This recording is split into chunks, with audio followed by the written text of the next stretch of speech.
What's going on, guys? Mark from M3 Finish Mobile Detailing. Today we're going over 3 things that almost made me quit detailing. And the first topic I'd like to talk about is people stealing your stuff. Actually, a while back ago, someone came across my van. They broke into my stuff. So when they broke into my stuff, they took everything inside my van. And at the time, this is when I was really first starting off, I didn't really have any money to cover the rest of the van. It took me a long time to build up my equipment. This was fresh off of training. I had all the equipment, the polishers, everything that you needed in your detailing arsenal. I had the steamer, extractor, and then I had someone just take it from me. Like, they broke into my van, they opened it up and started, they started filling a shopping cart full of stuff, and then, yeah, they took off with it. The funny part is, when this happened, something told me to take out, like, hey, you should take out the trash. So I was like, all right, I'm gonna go take out the trash. You know, something kept telling me to go check on your van. So I went to go check on my van. And I seen this, like, some dude with a hoodie with a shopping cart. He already hopped the fence. I lived in a gated community at the time, so he hopped the fence and he was throwing it in his 4Runner.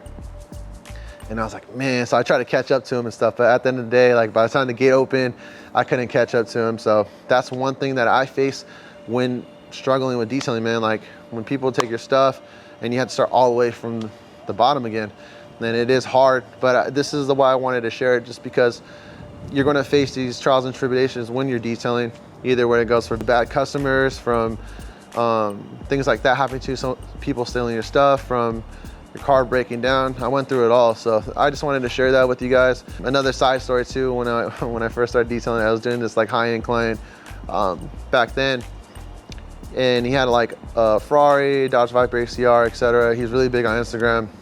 If you look into past previous videos, we talked about how he didn't want to pay me. Going back to that, I had a Nissan Frontier at the time. It was all beat up, all dented, bad inside, just worried about the work, you know. But I put my heart and soul into that truck. And when I was detailing one day, yeah, my engine blew out and transmission at the same time. And that's another thing too, like, made me want to quit. Because, like, man, there's times that you're gonna run into situations like this where stuff breaks down and sometimes you don't have the money to fix it. But where there's a will, there's a way. So at the time, I used my sister's car and it still kept going and figured it out from there, you know. And then I started gradually going up, where I bought a Ford Transit, and now we're on some Mercedes Metros. So yeah, it's a good story to keep going and growing.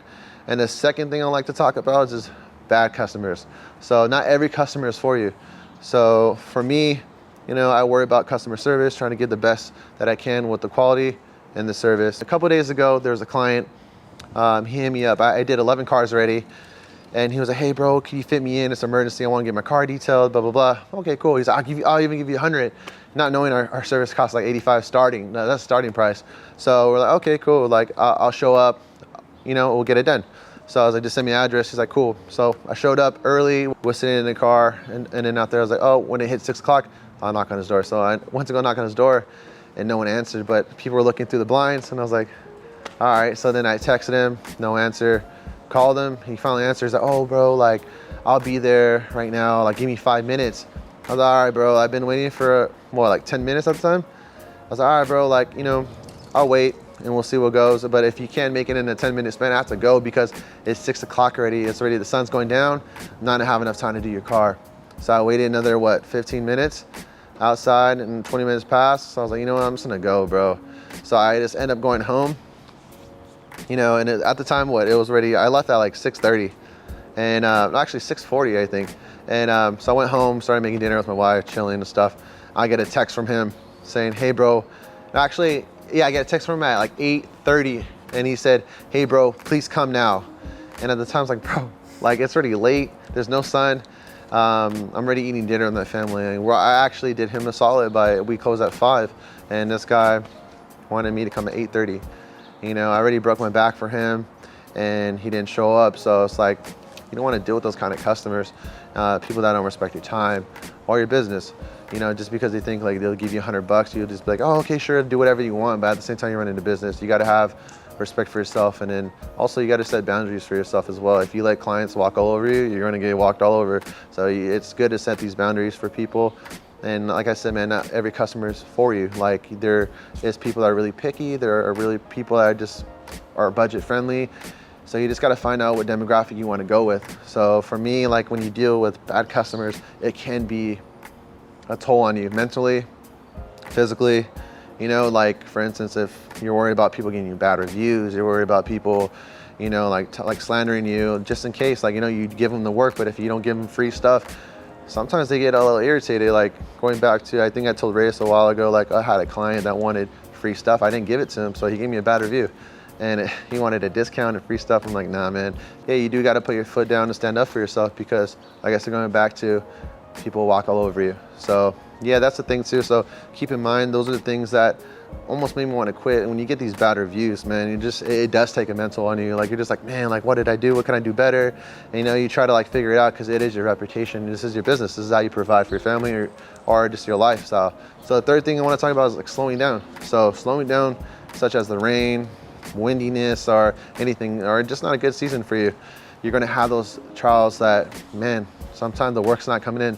So when it does come in hot, you got to always save your money. You got to be smart with your money. Don't start buying it on Jordans. Don't start buying it on every single detailing product you have or that you see on like platforms like local businesses and etc. Their job is to sell you stuff, and your job is to buy stuff. So you gotta have like an idea like what you need and what you don't need. So going back to detailers, Billy, first starting off, I see people buying a roofs polisher, don't even know how to polish yet. And it's like, bro, you didn't buy a porta cable. Like when I first started, I bought a porta cable. That thing stuck with me. It was $100, and man, it still stuck with me until like what, 3-4 years before I graduated to the roofs. So when people get stuck into like the materialistic on detailing and stuff like that, try not to get in that rabbit hole, because you're just gonna hurt yourself. Yeah, man. Like I said, like when slow season comes, like, yeah, that's when it tests you. Are you made for this? Or are you just what are you gonna do? You're gonna do it for a side thing? What's going on? Because I know a lot of people that do this on a side hustle, and then you know they have like little clients here and there. But what are you gonna pick? So that's the thing too. So make sure you guys save your money and be smart with it, because when the season comes around, when it's slow, man, like you ain't got no money to pay the bills, no one's gonna help you. So yeah, that's the thing too. So when I first started off, like, you know, I at the time I was buying everything that I didn't need, and you know, I'm like, oh man, I'm not making any money, what's going on, etc. But then you got to learn to set yourself for the rainy days. So those are the 3 things that almost made me quit detailing, man. Just the money, like when you're struggling, money's not coming your way, or the clients are not coming, yeah, it's gonna be a make or break situation. Are you gonna sit there and cry about it, or are you gonna go do something about it? And then the second thing would be, yeah, just like the bad customers, man, they could make or break you as well. And the third thing when you go through, man, just like the trials and tribulations, people might take your stuff, or stuff might break down. Say for instance, your generator breaks down. Do you have enough money to save to buy a generator, or are you going to get it fixed? What's going to go on? So those are the things that can make you want to quit your detailing business, and that's what I struggle with, man. So you mentioned the rain. What about the summer, bro? When it's 110 degrees? Yeah. You think that's when detailers really get tested? Yeah, man. Like I never stop working, and it's hard. Like the hottest I ever detailed in was what, 110 degrees, and then it was like, dude, when you move, you're just like, oh God, I don't want to move because it's so hot. But man, for me, I don't have the luxury of sitting down watching TV. I got to provide for a family, and I got to make a brand for myself. I got to make a name for myself. So if I tell them I'm going to show up on that time, I'm going to have to show up, you know. But there is also got to be smart too. If you're like not drinking enough water, or you know, you're going to have a heat stroke, it might pass. So you got to be smart with that as well. If you can't do it, man, you can't do it. But for me, personally speaking, I got to like go by any means, because I have to provide for a family, and I have a bigger dream that I got to go out there. So yeah, those are the things that I would say. But if you guys have any questions or concerns or comments, drop them down below, and make sure to like, subscribe, share it to somebody that is going through this situation, or you know that is struggling with this situation. Yeah, man, I appreciate it, man. Stay tuned to the video. Thank you guys.